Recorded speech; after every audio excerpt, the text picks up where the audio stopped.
masih ada 2 bagian lagi ya, tapi nggak lama lah. Ini karena teknis ini gampang lah. Ngomongin teknis sama anak teknik ya lebih gampang. Bagian yang ketiga, kita akan bicara tentang teknis sampling. Bagaimana sih kalau tadi sampling tempatnya sudah ditentukan, gitu ya, jumlahnya sudah ditentukan. Nah, apa yang kita lakukan? Ini juga tantangan ya. Tadi sudah suruh ngitung sampel sudah ketemu. Terus ditanya sama yang punya pekerjaan, Mas, Mbak, ini udah semua, rumah sudah kita oke, ini rumah si A, si B, dan seterusnya. Terus teknisnya gimana? Nah, teknis ini juga dijelaskan di dalam SNI. Namun, karena keterbatasan, SNI menjelaskan dengan kata-kata, sehingga seringkali agak mungkin sulit untuk dipahami. Nah, saya tampilkan dalam bentuk gambar-gambar ya, teman-teman. Nah, mungkin juga akan ada praktikum ya. Sudah belum ya praktikum tentang sampling sampah? Ada nggak? Belum ya? Oke, mudah-mudahan nanti akan ada. Nah, yang perlu ditentukan dulu pertama kali adalah kita punya kotak sampling. Nah, kotaknya itu ditentukan oleh SNI. Ukurannya adalah 40 liter dengan ukuran panjangnya 20 cm, lebarnya 20 cm, dan tinggi 100 cm. Oh, kok harus ditentukan, Pak? Iya, karena nanti kita akan hitung volume. Ya, kalau tidak ditentukan, akan sulit, kan? Oh, di rumah Pak Amin, samplingnya pakai kotak Indomie. Oh, di rumah Pak Ahmad, samplingnya pakai kotak Aqua. Beda gitu ya. Nah, jadi harus ditentukan kotak samplingnya, ukurannya berapa. Nah, yang berikutnya adalah kotak sampling ini satu ukuran nggak? Ada dua. Di dalam SNI itu ditentukan ada dua jenis. Satu 40 liter, satu lagi 500 liter. Kok beda, Pak? Yang satu ukurannya 100 cm kali 50 cm kali 100. Lebih besar ya. Nah, siapa tahu kita akan sampling pasar ya. Toko kan jumlah sampahnya lebih banyak. Nggak mungkin nih masukin dikit, timbang, masukin lagi, timbang, masukin lagi. Jadi sekali langsung besar. Biasanya untuk jumlah sampah, lokasi-lokasi dengan jumlah sampah yang lebih banyak. Nah, detailnya kita tentunya perlu deal dulu sama lokasi sampling ya. Kita datang, kita kasih trash bag atau plastik gitu ya. Pak, Bu, mulai besok pagi sampahnya dimasukin dalam sini ya. Jangan dibuang. Besoknya lagi, misalnya hari ini hari Jumat ya. Kemudian besok pagi, mulai besok pagi sampahnya ditaruh di sini ya, Bu. Minggu saya akan datang untuk ngambil sampahnya. Ya, ngambil sampahnya. Sampah tadi jangan dibuang Bapak Ibu. Tapi saya akan ngambil, saya akan timbang, ngukur volumenya dan seterusnya. Berapa lama, Mas, pelaksanaannya? 8 hari berturut-turut. Berarti kalau mulainya Sabtu, sampai Sabtu depan, Bu, sampahnya jangan dibuang. Jangan juga Ibu menghasilkan sampah lebih banyak. Biasa saja. Seperti keadaan normal.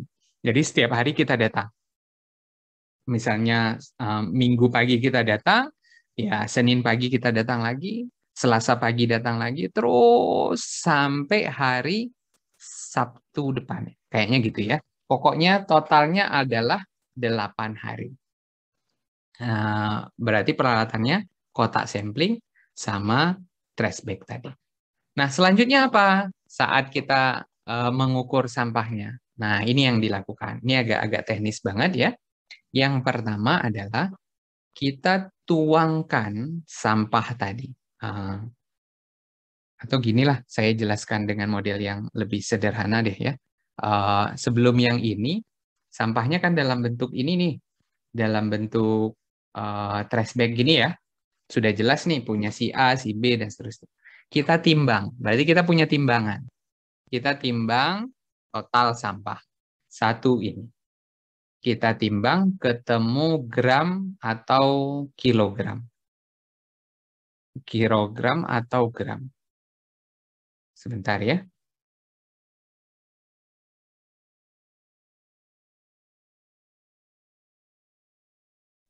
Oke, sebentar ya.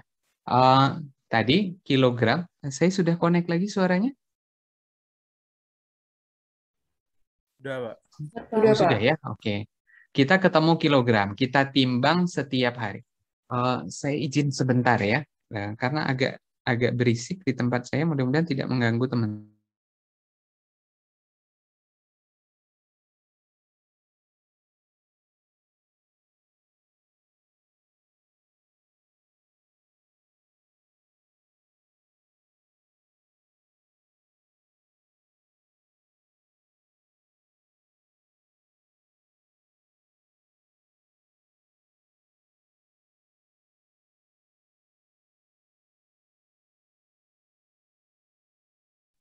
Oke, mohon maaf karena ya mengajarnya di rumah, jadi eh, bisa harus menyesuaikan dengan berbagai macam kondisi ya. Kita sampai di mana tadi? Sampai di sampah setiap hari yang sudah kita kumpulkan ya. Hari pertama, hari kedua, di setiap sumbernya. Nah, sampah dalam plastik tersebut nggak usah dibuka dulu, langsung ditimbang. Ya, langsung ditimbang. Ketemu kilogram atau gram, ya kan? Ketemu kilogram atau gram. Nah, setelah itu kita punya kotak sampling kan yang ukuran 40 atau 50 ya. Nah, seluruh sampah satu hari itu dituang ke dalam kotak sampling. Dituang. Tuh, itu masuk kan. Nah, kotak samplingnya ada petunjuknya di situ, diangkat kira-kira 20 cm, kemudian dijatuhkan. Nah, diangkat, dijatuhkan. Sebanyak berapa kali? 3 kali, kira-kira gitu ya. Untuk apa? Untuk apa? Supaya terjadi pemadatan. Kan dalam truk sampah kan sampahnya diinjak-injak biar padat, biar muat banyak gitu ya. Jadi kita perlu mengasumsikan kegiatan pemadatan yang dilakukan. Jadi pertama tadi sudah dapat data kilogram. Nah, dengan kotak sampling ini kita akan menghitung, ada yang bisa tebak? Tadi kilogram berarti berat ya. Nah, dengan kotak sampling ini kita akan hitung apa, teman-teman?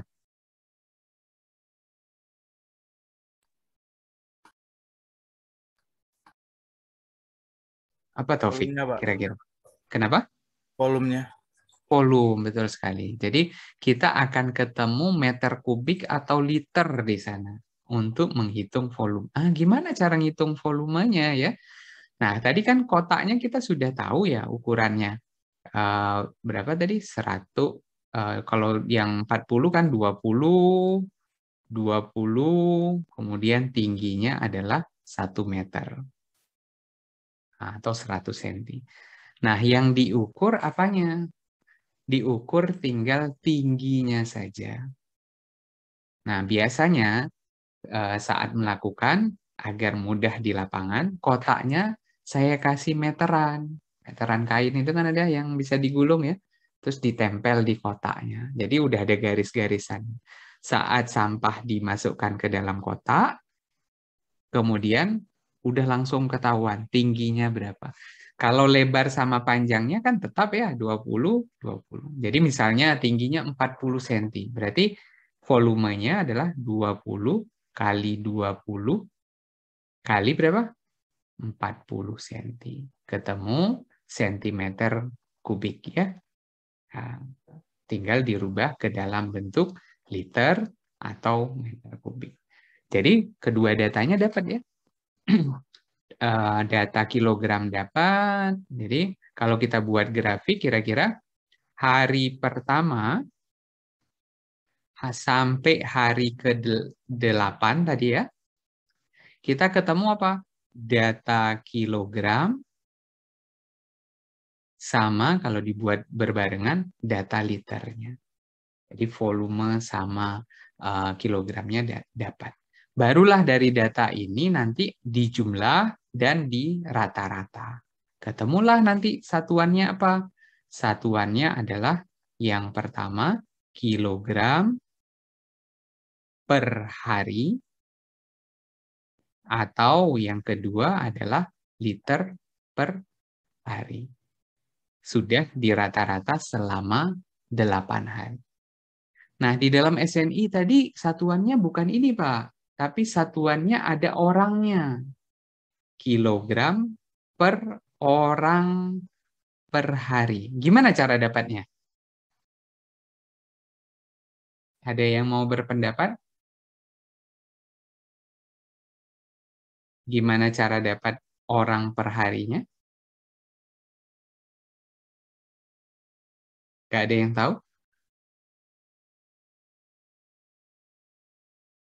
Nggak ada yang mau nebak? Nebak saja bolehlah.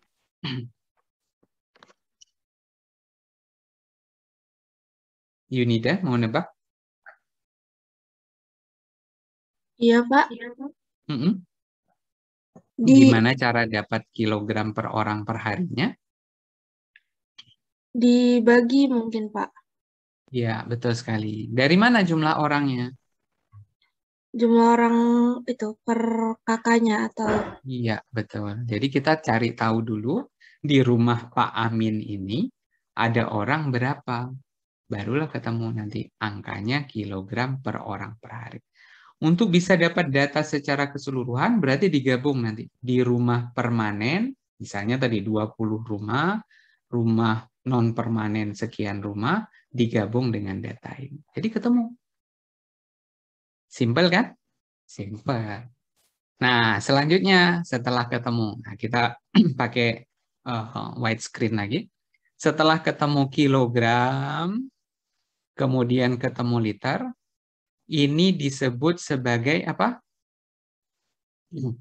Apa sampah gitu? Ada yang bisa tebak nggak?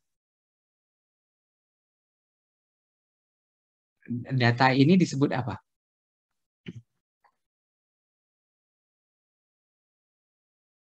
Belum ada. Nggak ada yang tahu. Data ini sebagai apa?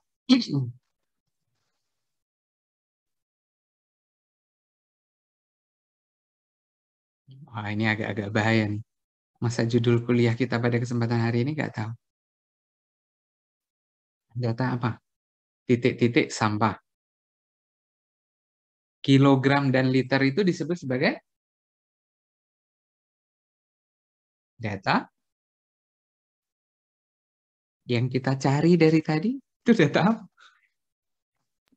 Timbulan, Pak. Timbulan. Apa? Timbulan. Benar sekali. Timbulan sampah. Ini disebut sebagai data timbulan sampah. Jadi dapat satu perkara sendiri di dalam sampling tadi. Ini data pertama yang akan didapat. Nah, di dalam sampling ini ada tujuan lagi yang kedua. Ingin tahu data komposisi. Seperti tadi ya, ada kertas, ada plastik, ada kaca, ada logam. Nah, kira-kira gimana cara cari data komposisi? Ada yang punya ide? Data timbulan sampah secara total udah ketahuan. Sekarang pingin tahu nih data komposisinya berapa. Berapa sisa makanan, berapa kertas, berapa plastik, berapa kaca, berapa logam. Kira-kira gimana? Dipilah sampahnya, Pak. Ya, betul sekali. Tadi kan kita sudah masukkan dalam kotak sampling ya. Terus kemudian kotak samplingnya dituang. Kemudian dipilihlah di SNI ada 9, kalau saya tidak salah, 7 atau 9 ya, saya agak lupa. 7 atau 9. Sisa makanan, kayu, ranting dipisah. Sampah jenis A, sampah jenis B, sampah jenis C, sampai sampah jenis apa F lah kira-kira, atau G gitu ya. Nah, sampah-sampah ini sudah dikelompokkan masing-masing, kita jijik nggak ya? Kotor nggak ya? Ngambil-ngambil sampah orang, terus kemudian kita pilah-pilah gitu. Ya, kalau sampai semester 5 masih berpikir kotor, ya berarti benar-benar salah masuk jurusan. Kita jurusan kita ngomongin yang kotor-kotor semua. Ngomongin tinja, ngomongin feses, ngomongin urin, ngomongin sampah. Berarti Ya kan pakai pelindung ya, pakai sarung tangan, pakai masker, apalagi dalam kondisi pandemi, double protection gitu. Nah, setelah dipilah-pilah, kemudian diapain? Ada yang punya ide, sampahnya sudah terpilah.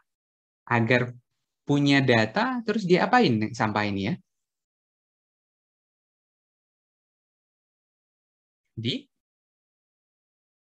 Dimasak, dijual, di apa?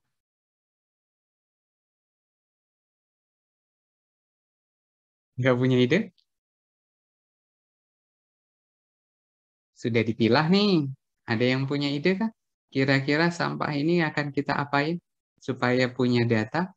Ayo tebak-tebak saja. Ditimbang, Pak. Di apa, Ani? Ditimbang. Betul sekali. Jadi semua jenis sampah ini ditimbang sehingga ketemu gram atau kilogram. Ditimbang, ditimbang, ditimbang, ditimbang. Nah, di komposisi yang sering kita lihat kan bentuknya persen, bukan kilogram. Kayak tadi, persen sampah plastik 15%, persen sampah organik 60%. Nah, gimana nih cara mengubah untuk jadi persen?